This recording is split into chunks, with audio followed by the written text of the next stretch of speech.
My name is Titilayo Oshodi, Special Advisor to the Lagos State Governor on Climate Change and Circular Economy. Very enlightening and very educating as well. I think that the conversation on green finance is hugely premised upon climate action, which is the basis of where we are at in terms of economic growth, in terms of environmental sustainability, and in terms of governance as well. A lot of the conversation must revolve around the growth of our posterity. And that also means that it becomes the incentive or the underlying motivation for environmental sustainability, which is essentially a future-focused industry that we must begin to focus on from a climate change and a climate action perspective. Energy as a proponent for sustainable living is undoubted. It's a conversation that transcends nations and economies across the world. Africa still sits at the bottom era for adequate energy, much less for clean energy. Tacking on green finance as a vehicle or tacking on green finance as a rationale behind promoting energy is very strategic.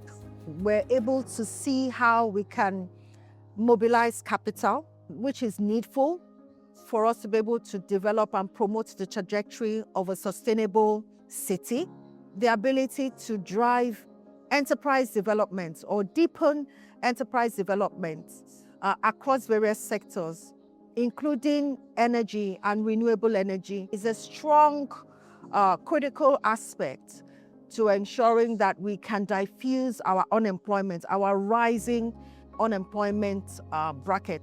As a government entity, we understand that the underlying pain for shared prosperity sits within expanding enterprise opportunities, opening up and unlocking the renewable energy space, the waste management space, incorporating climate smart technologies and innovation, localizing the tenets of the global framework from an ESG perspective to getting as much participation in our space as possible.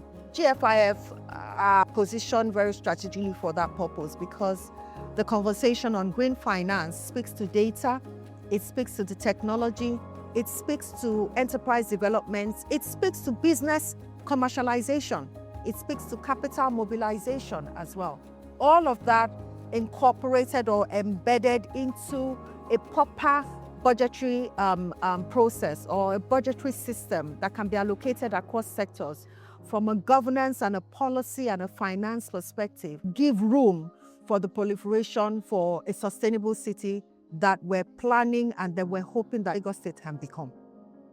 Well, I think that investors have to start to look at the possibilities of playing in the green finance or in the climate adaptation finance space.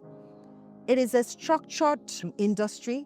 At this point in time, it is slow, but because of the composition of it, or because of the configuration that sits within a global framework, it is an industry that ultimately will pay off, even though slow. There are tenets, there are structures, there are methodologies that guide risk protection, that guide investor protection, that guide the confidence on a long-term basis for investors in that space. This is the reason why we need to start to position in Lagos, in Nigeria.